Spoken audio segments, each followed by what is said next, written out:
We're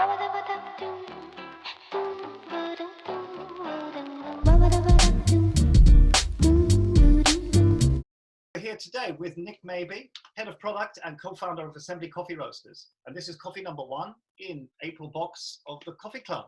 And it's a Timor-Leste washed coffee. Hi, Nick. Hi. Firstly, just give us, the viewers who maybe don't know about Assembly, the briefest overview of your company. Yeah, Assembly was founded in 2015 by myself and a guy called Michael Cleland and the team at Volcano Coffee Works, of which we are already a part of, with the idea being that when we started the brand, I guess there were a few gaps in the way that roasteries were servicing the needs of cafes as a means to understand what kind of impact specialty coffee philosophies had on the end consumer, right? And that's where we're at today. So you've done a lot of interesting things, groundbreaking work with specialty coffee, but I find this possibly the most fascinating because I heard about this project a few years ago.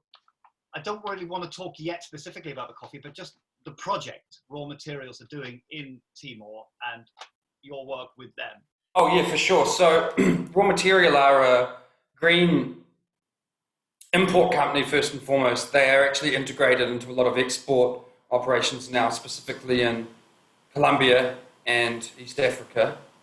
I mean, we can't really take credit for anything that they do. However, we are wholly considered one of their most important customers, I guess, especially in Europe, which by their reckoning is a really, and by anyone's is a really important stakeholder position from the supply chain point of view. I tend to, by default, believe in what Raw Material are because of my unique relationship with the founders, Matt Grayley and Richard Horney, and all the rest of their team also. They just have a very holistic, extremely profound operating model, which allows them to be extremely effective at supply chain impact in the origins in which they choose to work. So Colombia was the first iteration of that. And out of that spawned the Red Association program, which is a fixed price model created in over many years of work to understand the real mechanism that needs to change in Colombia to deliver higher prices to producers that are based more on average annual incomes rather than anything associated with fundamentals of the cash crop market. And they've rolled out specific models like that through Burundi, Rwanda, Mexico, and Timor now. Yeah. I'm trying to work out how rapidly Timor has produced such a wonderful coffee that's, to such a high standard. And is this something that can happen at breakneck speed in most origins? Because only a few years ago, they weren't in specialty at all. In fact, coffee is now a major commodity that it wasn't before. Is that sort of something that can be done at scale in other countries, or is this just a Timor story? Yeah, it's a very good question. There are a lot of conditions that have to be favourable for somewhere like the project in Timor to work. I think the sheer, you would have to talk to Matt and his team about the real specifics of how and what the stabilising factors are out there that have made it so successful. But I do know it has been, there's a lot. It's the tip of what you see and what we see is the tip of the iceberg in terms of the work that's gone into it, right? So really, it's probably about an 8 or 7 year project leading up to this point. But what Raw Material have is a very effective way of approaching how to kind of secure and maintain export relationships in country by having a very focused criteria for who they choose to work with, which is one that is really ideologically driven and a lot of trust driven kind of elements. There has to be specific relationships, I guess, in the governments and stuff like that, like Timor. I would suggest if you wanted to find out more about that, then get in direct contact with them. But from a quality point of view, I think much kind of like in a lot of places in Southeast Asia, Myanmar is a good example as well. There wasn't too much that had to change in order to surface, a quality spec that specialty coffee would adopt. It kind of would just, all it really took, I guess, is like an incentive for the market to participate out there and look at those coffees a little closer. Raw material have a guy called Miguel, who's one of the directors, who's the processing and agricultural expert based out of Armenia and Colombia on El Phoenix, where they did their startup farm and community mill. I know he was out there a few years ago and really took everyone and their main partner out there, who's a guy called Ameta, through a crash course in processing. I say crash course, it was by all means pretty comprehensive. But what you'll find out when you're in those situations is generally there are, 4 or 5 basic fundamentals to improving processing and harvesting techniques, I guess, or practices, farming, harvesting best practices that will quickly add points to your coffee, right? And a lot of that's got to do with the control that you can have and the risks that you can mitigate in the fermentation process and the drying, obviously. It sounds like the project is already at a very advanced stage in a rapid space of time. Yeah, I think they did a lot of really interesting background work in terms of promoting the project in a broader scale to include, the country in its sense of pride around what coffee could represent to them. And one of those projects I know included essentially the creation of a reality TV series, right? Aired at prime time on the only local television network that was geared around a coffee competition. So you can easily see through that lens how quickly the community would get behind something like that. And I know that they had a lot of success, really lifting the internal local market prices up just by, securing a bunch of relationships with local suppliers by paying better, which incentivized all of the other actors in the export market to kind of step their game up, and quickly it became, a much more viable business model, which is really outside of improving the quality, which is really the key to success out there, I believe. An amazing example of the power of specialty coffee to transform a country's economy, or at least have a major impact, considering that oil was the mainstay, is going away rapidly. And now specialty coffee in general maybe as well, is going to replace that. And I think that's a wonderful story. Really powerful, yeah. And you can, and that's primarily why raw material are out there, I believe, because they identified that critical point in the transition from the diminishing oil supply and the impact that would have on the economy to the potential for coffee agriculture to step in and play an important role in boosting the economy out there. That's really what makes it. I haven't managed, all of us, everyone's been waiting to get to Timor, right? It hasn't happened yet. This was going to be last year was going to be the first year when roasters and buyers were going to go out there. But clearly, COVID happened, blah, blah, blah.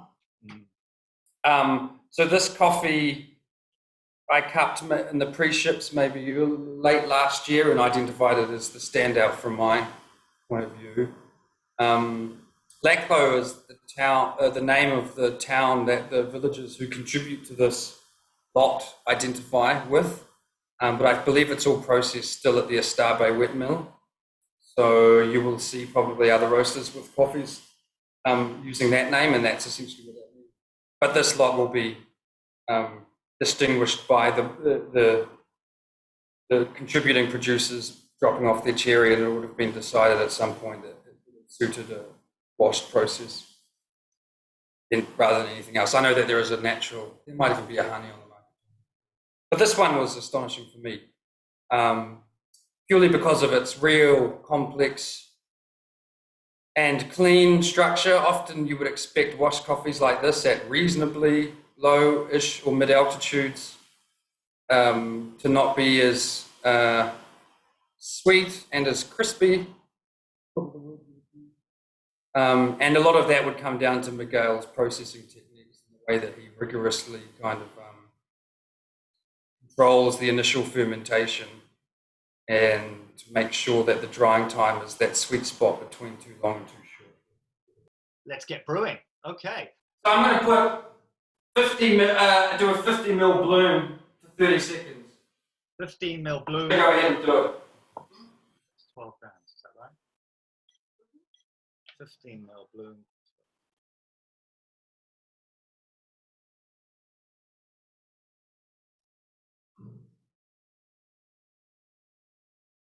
So I'm not sure how yours brew will translate. It might be a longer brew time, but I'm aiming to top up the brewer with 50 mils until it's 200 mils until we get to 2 minutes essentially. So just timing it intuitively to that point. Right. So yeah, people should know I'm not using the same brewer. Nick's on the Orea, and I'm using the Stagg with Telita paper.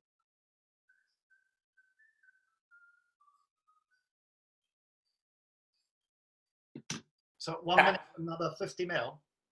Yep. Okay. How's your flow rate? Is it brewing quite quickly? Quite quickly, yes, because That's good. That's good. yeah, it's many holes in the Stagg. My flow is Yeah. very quickly. It's going through very fast. How's yours doing? Good. I think I just hit the mark. So 2 minutes 4 seconds was my TBT. Nice. Okay, Nick, let's try it. So Cheers. smells incredible. Buttery smooth. Yeah, very velvety. Very I've velvety. got like a lot of pecan pie. Yeah. You know? Yeah, the best thing about these washed coffees that aren't, the tip of the iceberg kind of quality varietals or the most exotic is their ability to kind of evolve in the cup, you know what I mean? Right. Some coffees are so precise that they'll always taste like one thing, and the influence of the fermentation can have a lot of role in that, I guess. But with these coffees, they're just an amazingly consistent but surprising cup. So can you talk a bit more about the process? Because this is, for me, very exciting. It's a wonderful example of a washed coffee. Yeah, I think washed coffees are exciting in general. They just tend to represent a very, I guess, the kind of holy grail of variables, right? You have to have this cherry selection off the tree has to be good. Often the altitude has to be high enough to promote a very long maturation rate to have this inherent sweetness in the coffee, and then the processing is all about the specific nature of how to balance the fermentation time, which is a mechanical function. All coffee is fermented to some degree because the fruit has to undergo a degree of decomposition to break down some of the compounds in the mucilage of the coffee for that to be removed, and then the washing element is to get rid of that, and then the drying element is figuring out the right, based on your conditions. Obviously, the I think in future most drying will probably revert back to mechanical, a much more controlled version of mechanical humidifiers essentially, so you don't strip away some of the volatiles. But in this instance, it'll be dried in, I would say, well, definitely on African raised beds. I haven't seen this set up in person yet, but they would have a system where they can control the humidity flow through the day by having it on an angle, and they'll probably be able to cover the entire bed rather than the actual coffee themselves in like a greenhouse type situation, which allows you to really control the humidity and the drying time. I would imagine around 20 days or so, but I would be surprised if it was any less than that. But obviously, the reason why washed coffees are so hard to achieve is because it's really, or good washed coffees, because you really, it's a game of managing the local conditions.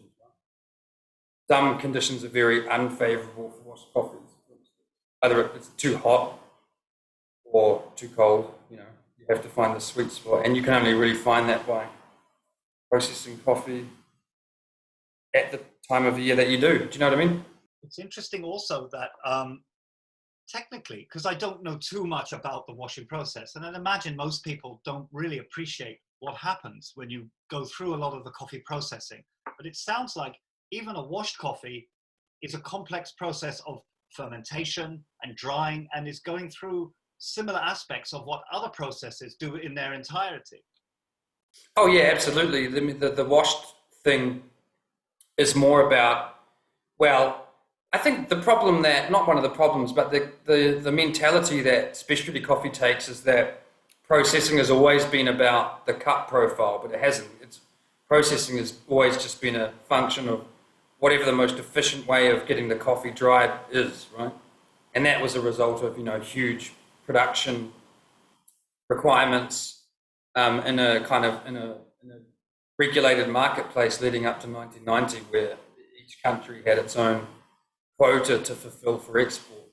So the incentive for like very granular, very hyper-transparent coffees didn't really exist. Now there is, so it's kind of been a matter of understanding for the first time what the role of processing can be and the impact and what it could be on the coffee. So yeah, washed coffees are extremely complex.